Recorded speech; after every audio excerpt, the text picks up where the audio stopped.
केंद्र सरकार की अग्निपथ योजना का कांग्रेस कार्यकर्ताओं ने प्रदेश व्यापी सत्याग्रह शुरू किया है। वहीं सुजानगढ़ के उपखंड कार्यालय में रामधुन गाकर दिया गया धरना।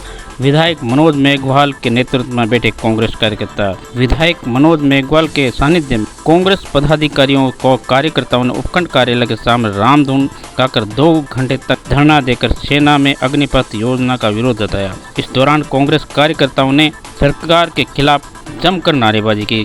मोदी सरकार के खिलाफ नारेबाजी की। इस अवसर पर विधायक मनोज मेघवाल ने कहा, केंद्र सरकार युवाओं के साथ भविष्य के साथ जो खिलवाड़ कर रही। विधायक मनोज मेघवाल ने केंद्र सरकार को आड़े हाथों लेते हुए कहा, सेना में 4 साल की नौकरी करने के बाद युवाओं का भविष्य चौपट हो जाएगा, इसलिए केंद्र सरकार को ये योजना युवाओं के भविष्य को लेकर वापस लेनी चाहिए। शहर ब्लॉक अध्यक्ष सविता राठी ने कहा, मोदी सरकार ने युवाओं को ठगने का कार्य किया है। इस अवसर पर सभापति नीलोफर गौरी, उप सभापति अमित मारोटिया, कांग्रेस नेता विद्याधर बेनीवाल सहित अनेक कांग्रेस कार्यकर्ता। देखिए, मोदी सरकार एक ऐसी योजना अग्निपथ लेके आए हैं कि जिसमें सेना को राजनीति में झकोला जा रहा है। जिस योजना में कि एक युवा जो 17 साल की उम्र के बाद में 21-22 साल की उम्र के बीच में जब अपनी पढ़ाई छोड़ के सेना में जाएगा, क्योंकि ये जो उम्र है 18 से जो 22-23 साल की उम्र है, ये वो उम्र है कि जब वो कॉलेज में पढ़ाई करता है, यूनिवर्सिटी में पढ़ाई करता है और उसके बाद में 22-23 साल के बाद में वो कंपटीशन में जाता है, कहीं नौकरी के लिए, कहीं रोज़गार के लिए। पर जो ही वो स्कूल में से निकलेगा, कॉलेज की तरफ जाएगा, अगर वो सेना में भर्ती होगा तो 4 साल बाद में जब वो वापस आएगा तो उस समय उसके भविष्य क्या होगा? क्या वो उस समय पढ़ सकता है? क्या वो कॉलेज जा सकता है? क्या किसी कंपटीशन को फाइट कर सकता है बिना कॉलेज की डिग्री के? न उसकी पेंशन का उसमें कोई उल्लेख है, न आगे के उसके रोजगार के बारे में कोई उल्लेख है।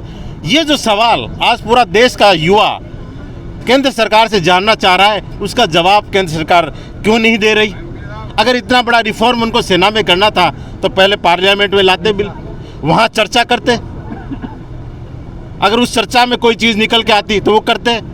रक्षा समिति बनी हुई है पार्लियामेंट के सांसदों की, उसके बाद में भेजते, वहाँ से वो जनमत जानने के लिए चली जाती। जनमत में जो निकल के आता उससे के आधार पर जो भी बिल लाना लाते। पर आप पार्लियामेंट को दूर करके दूसरे रास्ते से इस युवाओं का क्यों खिलवाड़ करें? आज इसीलिए कश्मीर से कन्याकुमारी तक युवा अपने भविष्य को जो उसके साथ खिलवाड़ किया जा रहा है, उसको देखते हुए लगातार वो सड़कों पे संघर्ष कर रहा है, ट्रेनें रोक रहा है, बसें रोक रहा है। और हरियाणा, उत्तराखंड, राजस्थान का अगर अपन पूरी भाग देखें, अपना सीकर, झुंझुनू, चूरू, ये बेल्ट है कि जहाँ युवा 1-1, 2-2, 3-3 साल आपको देखते हुए दौड़ लगाता है। वो सेना में जाने के लिए भर्ती होता है। वो किस लिए होता है? वो इसलिए होता है कि अगर वो अपनी पढ़ाई की छोड़ के बीच में जा रहा है कॉलेज की, अगर वो इस सेना में जा रहा है तो उसके मन में होगा मैं देश की सेवा भी करूंगा तो मेरा परिवार भी सुरक्षित रहेगा, मेरे बच्चे भी सुरक्षित रहेंगे। जब 17 साल, 20 साल या 25 साल के बाद में, क्योंकि सेना का जवान जल्दी रिटायर होकर आ जाता है, जब आऊँगा तो मेरी गारंटी होगी कि मेरी पेंशन होगी, उस पेंशन से मेरा परिवार चलेगा। उसके बाद में मैं जो भी रोज करना होगा काम धंधा कर लूँगा, मैं खेतीबाड़ी करूँगा या जो मेरा करना होगा करूँगा, नहीं करूँगा नहीं करूँगा, पर मेरा परिवार सुरक्षित है, मेरा भविष्य सुरक्षित है। पर इस योजना के माध्यम से उसका न परिवार सुरक्षित है न कुछ योजना है, क्योंकि वो जब आएगा तो आज 25 साल, 27 साल, 28 साल की उम्र में वो रिटायर होके आ जाएगा। आते ही उसकी शादी कर दी जाएगी। उसके बाद में उसके भविष्य क्या होगा? क्या उसके बाद वो पढ़ने जाएगा? क्या वो नौकरी करने जाएगा?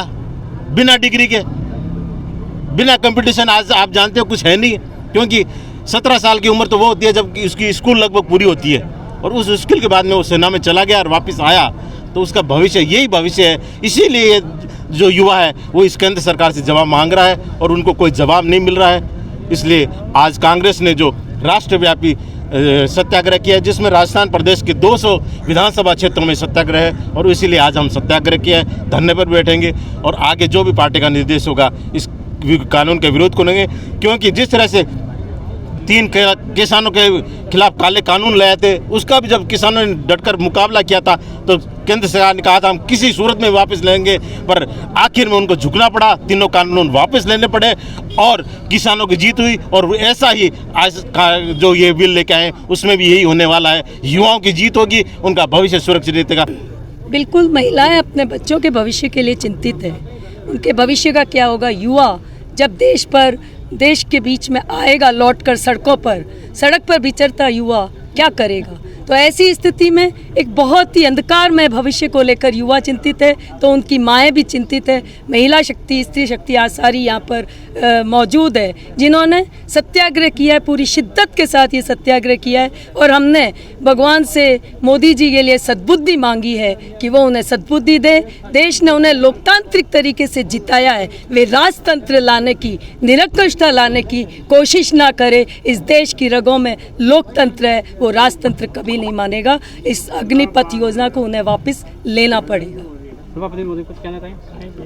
आज हमने सभी कांग्रेस पार्टी ने हमने एसडीएम ऑफिस के सामने सत्याग्रह धरना प्रदर्शन किया है, क्योंकि हमारे देश के युवाओं के साथ, उनके भविष्य के साथ खिलवाड़ किया जा रहा है। ये अग्निपथ योजना लाके सिर्फ उनको 4 साल का जो टाइम दिया गया है, ये बहुत ही गलत है। अगर मोदी सरकार इस अग्निपथ योजना को वापस नहीं लेगी तो हम आगे फिर धरना प्रदर्शन करेंगे।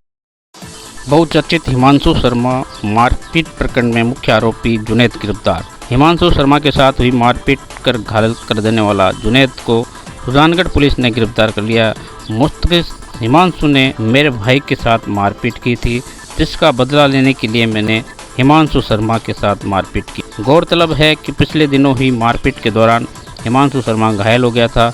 पुलिस ने बड़ी मात्रा में जाब्ता तैनात किया। जिला पुलिस अधीक्षक के निर्देश अनुसार एएसपी जगदीश वोरा के द्वारा निर्देशित टीम द्वारा सभी नामजद आरोपियों को गिरफ्तार कर लिया गया है।